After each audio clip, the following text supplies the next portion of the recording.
Alors on va parler de ce qui se passe à gauche, mais plus généralement, c'est une petite musique qu'on entend depuis déjà plusieurs jours. Tout est encore possible, Judith Vintraube. Tout peut changer et même basculer. Ce n'est pas un slogan politique, mais est-ce que c'est une réalité de cette campagne déroutante, incertaine? Oui, parce qu'il y a 6 à 7 millions d'électeurs qui ne savent pas pour qui ils vont voter, ce qui est absolument du jamais vu. Hein. C'est 15 points de plus qu'en 2012. Ça veut dire que vraiment tout est possible. On sait depuis longtemps que les meetings plats ne font pas des premières places aux élections. Nicolas Sarkozy, entre autres, en a administré la preuve. Alors lui, c'était la folie à chaque meeting et des files d'attente interminables pour la signature de ses livres. Et malgré tout, il a été éliminé au premier tour de la primaire. Donc on a vraiment peu d'éléments concrets. Sinon, un seul qui est ce qu'on appelle le taux de sûreté de choix. C'est-à-dire quand on demande à quelqu'un pour qui il va voter, il dit en plus s'il est sûr ou pas de son choix. Et de ce point de vue-là, c'est Marine Le Pen qui arrive très nettement en tête, suivie de François Fillon, suivie mais loin derrière d'Emmanuel Macron, même si Emmanuel Macron a progressé. Selon cet indicateur, il a pris 20 points en très peu de temps. Alors, c'est le moment aussi où chaque phrase, dans ce contexte incertain, vraiment a une importance encore plus accrue. Anne-Sophie Beauvais, les candidats vont être très prudents tout en jetant également leur dernière force dans la bataille. Est-ce que vous faites partie de celles et ceux qui pensent que le débat à 11 peut changer demain la donne, que ces débats-là, ces confrontations peuvent faire encore bouger les lignes ? Je sais pas, c'est très difficile à dire parce qu'un débat à 11, d'abord, c'est la première fois que ça se passe ainsi. 11 personnes à faire débattre ensemble. Je ne sais pas comment vos collègues journalistes vont pouvoir se dépatouiller avec ce format-là, parce que c'est quand même un format très compliqué à gérer. En plus, c'est 11 nageurs, chacun dans son couloir, avec, on imagine à 11 assez peu d'interactions, sinon ça devient vite quand même une grande foire. Donc je ne sais pas si ce débat va beaucoup changer les choses. Mais moi, je voudrais revenir sur ce que disait Judith Vintraube, avec cette indécision qui reste quand même extrêmement forte, puisque plus de 40% des gens nous disent encore qu'ils sont indécis sur leur choix. Mais je me demande comment il peut en être finalement autrement, parce que cette campagne, on a vu que toutes les règles, moi je suis à Sciences Po, je vais pas dire qu'on enseigne à Sciences Po comment se présente une campagne présidentielle, mais un petit peu quand même. Et en fait, toutes les règles d'une campagne présidentielle ont été bousculées. On a un président sortant qui ne se représente pas, on a la généralisation des primaires, on a un candidat qui il y a 2 ans était inconnu et se présente sans le moindre parti politique. On a le poids de l'affaire de François Fillon, on a le favori Emmanuel Macron qui est quand même volontairement un peu ambigu sur tout ce qu'il présente, et puis on a un parti socialiste qui est en totale décomposition. Donc comment, d'une certaine manière, le tableau est très juste. Mais comment voulez-vous qu'il en soit autrement finalement? Mais c'est vrai, Anne-Claire Ruel, et j'ajoute aussi qu'on parle maintenant d'un vote caché, les abstentionnistes, l'indécision. Il y a une mosaïque comme ça de votes qu'on ajoute à un scrutin totalement... C'est ça, déroutant, indécis, incertain. Complètement fou. Et si vous rajoutez ça à la sémantique des ralliements qu'on appelle aujourd'hui visite républicaine, par exemple, ça devient complètement... Faites référence à la poignée de main entre Emmanuel Macron et Christian Estrosi. Ça devient complètement ésotérique et c'est complètement vrai ce que vous dites. Ce sont des athlètes, effectivement, dans un couloir. Alors, ils vont devoir débattre entre eux, mais ça va être... Je pense que tout le monde va respecter les règles d'une certaine façon parce qu'ils ont tout intérêt les petits candidats notamment, ont tout intérêt à se faire entendre. Et pour se faire entendre, il vaut mieux ne pas trop se marcher dessus en termes de parole. Pourquoi ? Parce qu'ils savent très bien que eux ne seront pas au second tour de l'élection présidentielle. Donc il faut qu'ils fassent la preuve, il faut qu'ils apportent la preuve de leur utilité, il faut qu'ils présentent leurs arguments, il faut qu'ils fassent montre de leur diagnostic de la France. Et c'est ça qui va être un peu déterminant. Oui, c'est vrai de temps, oui. Oui, non, je crois pas, parce que, en fait, pour les petits candidats, c'est le quart d'heure Warolia. Ils ne seront plus à la télévision, donc comment exister dans un temps aussi court avec des contraintes aussi lourdes? Très simplement en créant l'incident. Et plusieurs ce qu'on appelle les petits candidats ont envie. Ah, mais je n'exclus pas l'incident. On ne sera pas dans le débat de fond, dans l'explication du projet, pas du tout. Je ne crois pas, en tout cas, du côté des petits candidats. Quant aux grands, exactement pour les mêmes raisons, parce que les petits les chercheront et essaieront de les faire... Alors les petits, c'est ceux qui n'ont pas participé au premier débat. Voilà. Peut-être qu'on préfère les appeler comme ça. Voilà. Pour ne pas froisser des susceptibilités. Ceux qui sont à la traîne dans les sondages, ceux qui occupent les derniers rangs dans les sondages. Ceux qui sont petits, quoi. Pour ce que valent les sondages. Bon, alors, pour des raisons inverses, donc, Les grands se mettront plutôt à l'abri, se protégeront. Donc, mais je n'exclus pas le clash, c'est-à-dire que c'est d'ailleurs le jeu médiatique. On sait très bien que potentiellement, ce débat va faire moins de téléspectateurs. Surtout que ça va être très très long quand même. Mais oui, c'est très long, c'est 3h30. Ouais. Mais ce qui compte, c'est les petites boucles de replay qu'on va avoir. Et donc Alors, c'est ça qui vous parlez de replay, vous parlez de l'intérêt buzz, de créer le clash. de clash, mais on n'a pas encore parlé, et c'est ça quand même l'intérêt, Jean-Luc Gombault, c'est de la confrontation des programmes, des projets à 11 candidats. Est-elle possible, même s'il y a bien eu, évidemment, il y a bien sûr eu le premier débat à 5 candidats, comment à 11 candidats peut-on discerner les programmes, les projets, les lignes fortes, les mesures importantes? Eh bien, c'est impossible. Voilà. Donc, il faut pas. Et je pense que chacun des 11 part de là. Il y a le problème des petits, qu'on n'appelle pas petits, mais qu'on appellera autrement, et qui, eux, leur problème, c'est d'exister. Les autres, leur problème, il y a deux aspects. Il y a le fait des abstentionnistes, ceux qui ne savent vraiment rien, mais surtout, je crois, pour chacun d'entre eux, c'est viser ceux qui ne sont pas sûrs d'avoir leurs électeurs. Et c'est ça le problème. Or, le débat à 11 ne permet pas. Parce que si vous vous adressez, le programme en général, ça va être beaucoup trop général. Ah, ça sera pas le problème pour, par exemple, pour M. Macron, c'est non pas de s'adresser aux indécis, mais de piquer le problème de Fillon. Le problème de Mélenchon, c'est de piquer des voix, surtout à Hamon. Donc en fait, on est plutôt dans un problème de duo, c'est-à-dire que c'est les fragilités de Hamon pour renforcer la force de Mélenchon, les fragilités de Fillon ou de Macron pour renforcer la force de l'autre. Donc le problème, ça va être de faire plutôt des duos, plutôt d'exposer son programme en général, parce qu'à ce moment-là, ça va être beaucoup trop vague, les gens vont être perdus. Et donc la question, par exemple, pour M. Fillon, c'est de matraquer en disant « Vous êtes l'héritier de Hollande pour telle raison dans votre programme ». Le programme de Mélenchon, ça va être de dire « Monsieur Hamon, avec vous, rien ne changera, etc. etc. » Beaucoup plus, d'ailleurs, parce que ça se joue à 2-3%. Ça se joue à très peu, en réalité, le classement qui va être opéré à partir du 27 avril. En fait, je pense que les grands, ça devient péjoratif ce qu'on est en train de dire sur les grands et les petits. C'est vrai. Appelez les autres candidats qui n'ont pas participé encore au débat. C'est plus ça. C'est court comme formule, c'est pratique. Ouais. Écoutez, c'est respectueux. Les participants au premier débat vont être effectivement dans cette logique un peu de prudence à marteler leur message, et les petits candidats vont essayer effectivement de cliver, mais sur une thématique forte pour pouvoir essayer d'exister et qu'on les retienne au moins sur un point et essayer de ce point de vue-là, d'ailleurs, ça va être assez intéressant de suivre Marine Le Pen parce que ce sera la première fois qu'il y aura autant d'antilibéraux, anti-européens sur le plateau. Les petits candidats, excusez-moi, je les appelle comme ça, je fais plus court. Les moins grands que les autres. Les moins grands que les autres. Les petits candidats ont cette caractéristique d'être beaucoup plus nombreux sur le créneau souverainiste que les autres, les grands candidats. C'est la première fois que Marine Le Pen est dans un créneau aussi encombré. On va parler dans un instant du candidat des Républicains, mais d'abord, Anne-Sophie Beauvais, il y a eu aussi avant ces débats, et il y en aura encore, des meetings. Il y a un véritable choc des meetings.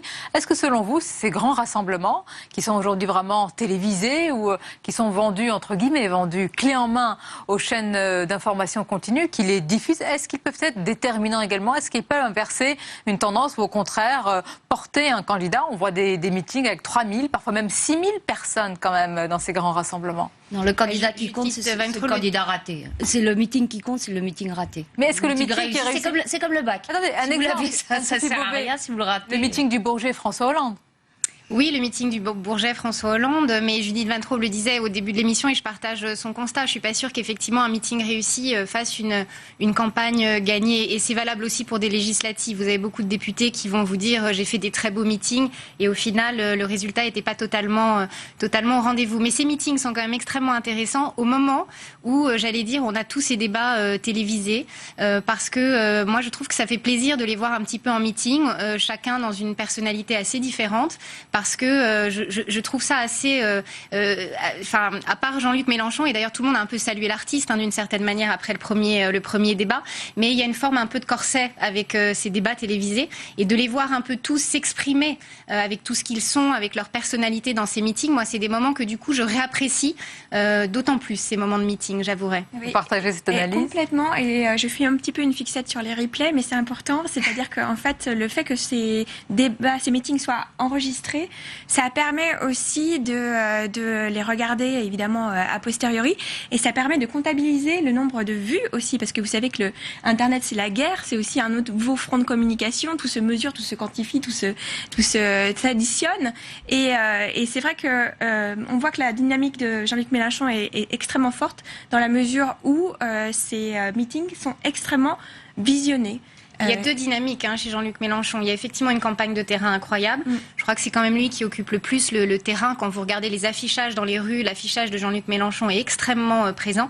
Et sur les réseaux sociaux. Moi, je le constate, c'est-à-dire qu'à chaque fois que nous mettons sur les réseaux sociaux une information qui touche Jean-Luc Mélenchon, c'est la plus retweetée par rapport à l'ensemble des candidats. Donc il y a une présence aussi sur les réseaux sociaux de sa part à lui pendant sa campagne. Et c'est seul à avoir créé son média. Oui, et c'est très intelligent parce qu'en fait, d'une certaine façon, c'est qu'il a anticipé cette forme de déconnexion des élites, on appellera ça avec le peuple, avec une stratégie de communication justement qui est actuelle et qui est celle de tout le monde finalement. Là où les autres politiques s'y sont mis, évidemment, mais beaucoup plus tardivement. Et quand on parle d'un candidat, il ne faut jamais oublier le programme, le projet, Jean-Luc Gombault, parce que vous le voyez même dans les médias, il y a une forme d'engouement en ce moment pour Jean-Luc Mélenchon et sa dynamique, en oubliant un petit peu le programme économique qu'il propose, Jean-Luc Mélenchon. Quel est-il? C'est intéressant de le rappeler. Alors, rappeler tout le programme économique de M. Mélenchon, ça me donne... Vous avez 6 heures. J'allais le dire, ça donne 5 heures sur YouTube. Et là, j'ai 5 minutes sur Public Sénat. Non, mais effectivement, parce que le programme de M. Mélenchon, je me demande si ça montre l'importance des programmes. Quand on lit le programme du Mélenchon, on dit en fait, peut-être que ça n'a aucune importance. 176 milliards d'augmentation de dépenses publiques, c'est quand même quelque chose d'absolument ahurissant. Alors, vous me direz, les autres aussi, au fur et à mesure, mais de manière beaucoup moins importante, moins proportionnelle, les autres aussi, les chiffres qu'ils avancent sont parfois proprement importants. Quand vous dites, je vais faire 100 milliards d'économies sans préciser exactement de quoi il s'agit, ça a une consistance, c'est un très joli chiffre. D'ailleurs, au fur et à mesure que les semaines passent, on n'est plus en réalité à 100 milliards, on est à 75, 80 milliards. Donc il faut regarder dans les détails. Quand M. Macron nous dit « moi je vais faire 60 milliards d'économies », en réalité, quand on regarde du côté des dépenses dont il ne parle moins, on est plutôt sur 15-20 milliards d'économies. Donc en réalité, ces chiffres qui sont lancés, ces programmes qui sont écrits et qui demandent quand même un autre travail supplémentaire sur les textes qui sont donnés, on se demande si véritablement ça intéresse les gens. Ça, vous vous souvenez, à la présidentielle précédente, c'était en 2012, on avait chiffré, on pesait, on sous-pesait tous les programmes. C'est intéressant parce que c'est là où Marine Le Pen, à chaque fois, se fait un petit peu corneuriser. Dès qu'on évoque le côté économique, évidemment, elle perd un peu ses moyens. D'ailleurs, ils perdent tous leurs moyens. Elle se met tout de suite en colère. Et très en colère. Oui. Florian Philippot aussi. Mélenchon aussi. Mais lui, il est tout le temps. Le constat que vous posez, Sonia, est très juste. C'est que ça fait partie aussi des changements, je trouve, de cette campagne. 2007 comme 2012, la campagne était vraiment... une idée faisait une actualité et on suivait l'évolution des idées.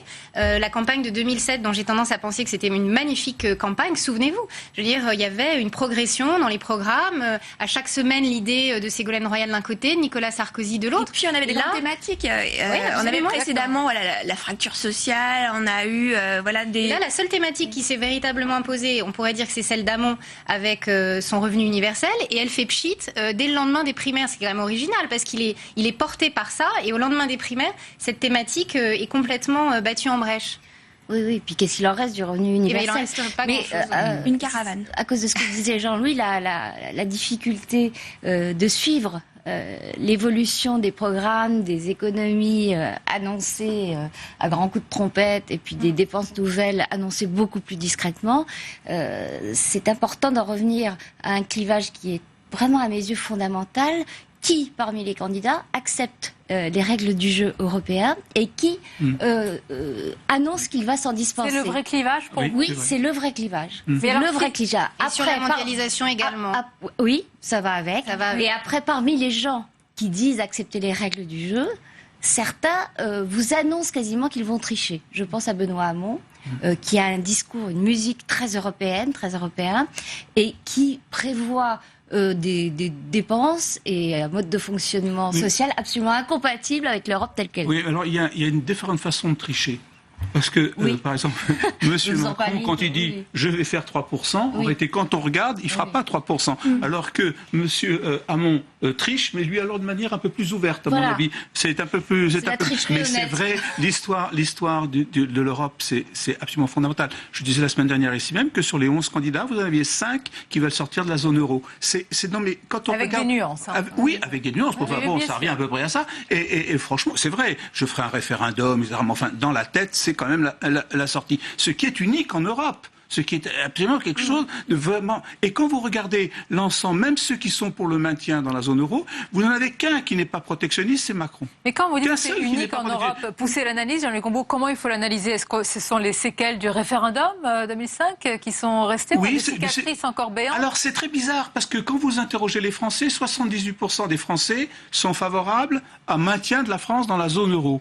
Mais quand vous additionnez les voix des gens qui sont les 5 Et des candidats qui contraires. sont contre, vous arrivez à 50%. Donc ça veut dire que les Français sont favorables aux zones euro, mais ne se rendent pas compte du pilier, de l'importance fondamentale de cette question. Il y a une sous-estimation de l'importance de cette question, puisqu'ils sont favorables et qui vont voter pour moitié pour ceux qui veulent en sortir. Ça, c'est quand même assez extraordinaire. Alors, l'archétype de ce comportement-là, c'est celui des agriculteurs qui, sans l'Europe, seraient encore plus en difficulté qu'ils ne sont actuellement et qui sont très majoritairement anti-européens. Ils veulent une autre Europe, peut-être. Oui, mais Dites Vintraud. ça, c'est comme ça qu'on habille le combat anti-européen depuis des siècles et des siècles. Rappelez-vous même, Jean-Pierre Chevènement disait si, je suis très européen, mais je ne veux pas de l'Europe telle qu'elle est. Excusez-moi, ça s'appelle anti-européen. Mais si on a le deuxième... Pardon. Si je peux ajouter juste une chose, c'est que les électeurs ont des excuses, c'est que leurs politiques, toutes tendances confondues, n'ont pas osé, pour ceux qui étaient pro-européens, défendre l'Europe. Vous n'avez plus de vrais discours qui s'assument pro-européens. Mais on risque peut-être de l'avoir, parce que si on a le deuxième tour qu'on nous annonce, c'est-à-dire Macron-Le Pen, ça risque de se transformer réellement sur un référendum, en gros, sur ces thématiques-là. Là, elles seront obligées de sortir, elles seront mises sur la table. Donc ça peut être un Quoi deuxième... qu'il arrive, effectivement, dans l'entre-deux tours, on parlera de l'Europe. Mais c'est un sujet qui Avec n'est ces pas deux vendeur pour les candidats, candidats. pour Et le du coup, coup, il est un peu Mais facile. sauf qu'on en parlera d'une façon, pardon, Sonia, d'une façon qui intéressera peut-être les gens. Parce que là, Oui. peut-être qu'ils arriveront à discerner les À enjeux. comprendre les enjeux, oui. Pourquoi Marine Le Pen est à la traîne dans l'électorat des retraités? Parce que eux comprennent très bien ce que ça voudrait dire que l'euro ne soit plus la monnaie française. Alors vous avez parlé du second tour tel qu'il est annoncé à un instant T dans les enquêtes et les sondages, mais il y en a un qui veut conjurer ce sort et ce second tour, c'est François Fillon. Ce matin, il a affirmé qu'il serait présent au second tour. On va écouter le candidat Les Républicains invité chez nos confrères d'RMC et BFM TV. Si vous êtes éliminé le 23, est-ce que vous voterez Marine Le Pen le 7 mai? Monsieur Bourna, je ne serai pas éliminé le 23. Non, mais si vous l'êtes. Eh ben, je vous dis, je ne le serai pas. Voilà. Et moi, je ne me place pas dans la situation où je le serai. Tout le monde connaît mes convictions, tout le monde sait que j'ai combattu le Front National toute ma vie, et je ne m'arrêterai pas à 63 ans.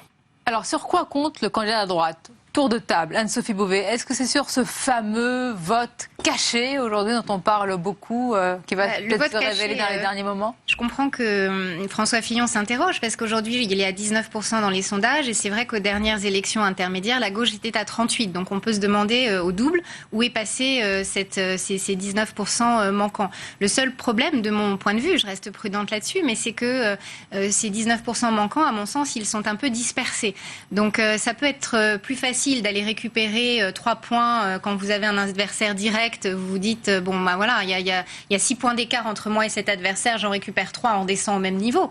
Mais quand vous avez un éclatement comme ça, certains sont partis dans l'abstention, certains sont partis vers le Front National, certains sont partis vers Emmanuel Macron. Je ne vois pas bien sur 2 semaines et demie, 3 semaines de campagne qui nous restent, comment une thématique va pouvoir rassembler cet électorat qui s'est un petit peu dispersé. Voilà. Votre avis, Anne-Claire Ruel, sur quoi compte-t-il ou d'où viendra cette remontada qu'il espère? Alors, il a une difficulté, c'est que... il a une difficulté et un avantage. L'avantage, c'est qu'il est assez bon en débat. On l'a vu précédemment, il est assez précis, carré, il a une forme de stature... Vous avez dit que le débat ne peut pas changer grand-chose. Donc. Oui, justement, c'est ça aussi le désavantage, ça, c'est c'est que l'avantage, finalement... Ça sert à rien. Voilà, ce débat-là, et il n'était pas trop malmené par ses petits camarades qui ne l'ont pas trop taclé sur justement les affaires. Mais finalement, effectivement, si ces débats ne font pas la donne et que justement sa personnalité même est attaquée de par les affaires, il faut qu'il joue tout sur son programme. Et comme ça va être très compliqué à l'heure actuelle d'expliquer ce programme en question, voilà, je vois pas trop comment il peut faire. Il l'a fait ce matin. Il a déroulé une partie de son programme, jeudi de 23, François Fillon, mais une phrase a provoqué de vives réactions. À la question, arrivez-vous à mettre de l'argent de côté pour épargner? Il a répondu non. Oui. Cette phrase-là qui est retenue, qui a fait, j'allais dire les délices, mais les délices vraiment de manière négative des réseaux sociaux.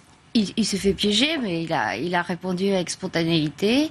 Bon, il a évidemment eu tort sur le coup, parce que, comme vous le disiez, tout le monde en a fait des gorges chaudes. Bon, en même temps, il fallait pas répondre à la question. C'est aussi ça, hein, François Fillon. C'est aussi ce caractère brut de décoffrage qui lui fait commettre des maladresses, ne pas sourire exagérément quand il ferait mieux de se montrer aimable. C'est ce que vous constatez vous-même, parce que vous êtes dans les coulisses, hein, vous l'accompagnez comme d'autres candidats, vous les accompagnez dans les meetings, dans les régions de France. Tout à fait. Il fait très peu de concessions à la démagogie, hein. Pour le dire poliment. Jean-Luc Gonfort, c'est ce genre de phrase, c'est l'arbre qui cache le programme. Alors, ça nuance, mais je suis parfaitement d'accord avec vous. Il est très bon au débat. Mais parfois, il a un petit défaut. Par exemple, sur cette histoire d'épargne que nous signale Sonia. Mais il y en a plusieurs. Non, mais je veux dire, non, mais c'est important. Pourquoi il a fait cette erreur? Dans sa tête, ça montre à quel point ça peut perturber sa volonté. Dans sa tête, on me prend pour un homme d'argent. Et il faut absolument que je chasse ça de la tête des gens.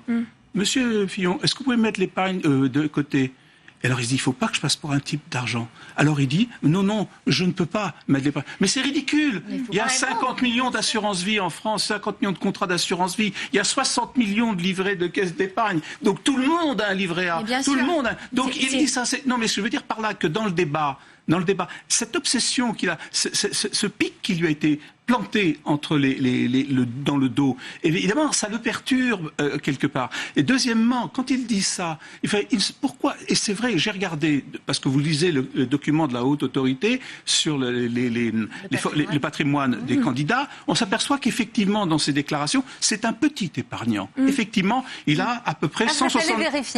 Oui, je suis allé vérifier. Il a 170 000 euros d'épargne financière. Les Français, en moyenne, ont 150 000, 160 000 euros. Par rapport à ces... C'est un petit... Et pourquoi c'est un petit épargnant? Mais parce que c'est ça le problème, c'est que son avenir est assuré.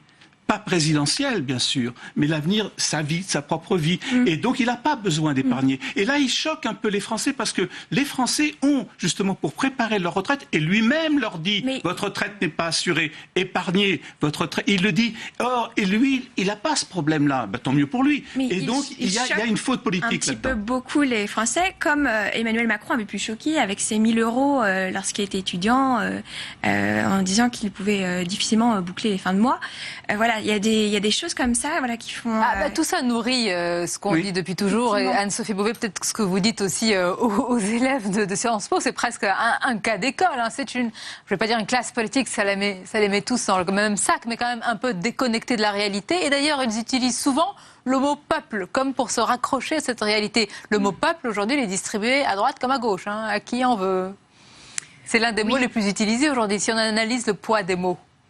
Oui, certainement. C'est vrai que peut-être. Enfin, je m'étais pas fait cette remarque, mais maintenant que vous le dites, effectivement. Mais sur Emmanuel Macron, si vous pouvez juste me permettre, parce que finalement, on parle beaucoup des autres candidats, mais assez peu du favori ce soir. Et moi, je pense que demain, Emmanuel Macron sera quand même relativement attaqué par les uns et par les autres, parce qu'il part quand même en position de favori.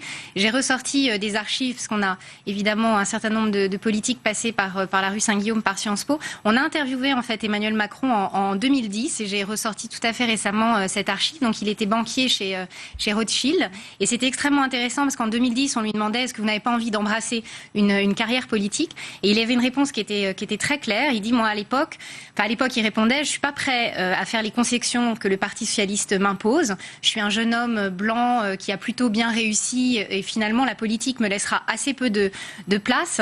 Il dénonçait vraiment le fonctionnement de la politique, il décrivait comme très clanique, les conditions du débat ne lui convenaient pas, il dénonçait aussi la géontologie gérontocratie qui régnait encore largement. Il dit tout ça m'écarte du monde politique pour le moment. Et je trouve ça intéressant qu'il y a, donc en 2010, il y a 7 ans, il posait ce décor-là, et 7 ans après, finalement, il a décidé de créer un peu ses propres règles, mais le constat, il le posait déjà à l'époque. Il y a une autre raison pour laquelle il va sûrement être pas mal attaqué, outre sa position de favori, c'est qu'il a changé de ton lui-même. Vous parliez des meetings, quand il était à Marseille, le candidat de la bienveillance, puisque c'est comme ça qu'il s'était autoproclamé. Je suis le candidat dans le quotidien Le Monde. Absolument, également. je suis le candidat de la bienveillance. Le candidat de la bienveillance s'est mis à dire que pour faire court, ses adversaires n'étaient pas républicains. Il a quand même dit que François Fillon et les siens tournaient le dos à la République, et là je cite les mots exacts employés par Emmanuel Macron, pour aller embrasser et chérir Sens commun. On peut être en total désaccord avec tout ce que dit Sens commun. De là à dire que les avoir pour soutien, c'est tourner le dos à la République, c'est pour le moins du sectarisme et de l'intolérance. Donc s'il y a un tous contre Macron, il y a un Macron contre tous qui peut se jouer dès demain. Dans son interview au Monde ce soir, il dit bien « je suis un outsider ». Il répète ça pour Personne dire « je ne ne veut suis être favori. Voilà, non mais oui, mais comme il l'est, il insiste pour dire qu'il ne l'est pas. Pour conclure, également un tour de table, l'abstention. On la décrit quand même comme importante, l'une des plus importantes. Qui, selon vous, a le plus à craindre de l'abstention? Quel camp politique, si on peut dire un camp, gauche, droite, Judith Vintraube, à qui elle pourrait être fatale? D'après ce que nous disent les études sur l'abstention, c'est François Fillon. Ce sont les électeurs de droite qui représentent le gros des troupes qui n'ont plus envie d'aller voter. En même temps, on a 83% des Français qui se disent très déçus par cette campagne électorale. Et je pense qu'il doit y avoir un vivier d'abstention parmi ces 83 qui est important. Et on ne sait pas bien vraiment... on a regardé quand même. Oui. On a posé la question aux gens, c'est autour de 40%. Entre 30 et 40% selon les enquêtes sont des électeurs de droite déçus par Fillon. Même analyse, vous partagez le même point de vue? Avec le retour sur ce qu'on disait précédemment, les électeurs les plus décidés sont évidemment les électeurs frontistes. Et donc il y a vraiment urgence à mobiliser ces abstentionnistes en vue du premier tour. Jean-Luc Monbeau, la conclusion? Effectivement, quand on voit les gens sur les marchés, on s'aperçoit qu'effectivement, là où on voit... C'est toujours un bon thermomètre, les marchés. Pardon? C'est l'un des meilleurs thermomètres. Oui, on voit parce que les gens distribuent des tracts, on discute, on parle, etc. Et on s'aperçoit effectivement que des électeurs qui devraient voter Fillon risquent de s'abstenir en partie importante parce que cet homme les a déçus. Eh bien, nous verrons tout cela à l'épreuve des faits. Merci pour ce débat et cette analyse, mesdames, messieurs. La suite de votre émission avec cette question à présent qui rejoint un petit peu notre débat. Le programme, le projet des candidats fait-il l'élection? Quelles mesures marquent vraiment cette campagne présidentielle? Eh bien, sur ce sujet, le match des idées va opposer dans quelques instants Sophie de Menton, chef d'entreprise, président du mouvement éthique, à l'économiste Frédéric Farah. Restez avec nous, à tout de suite.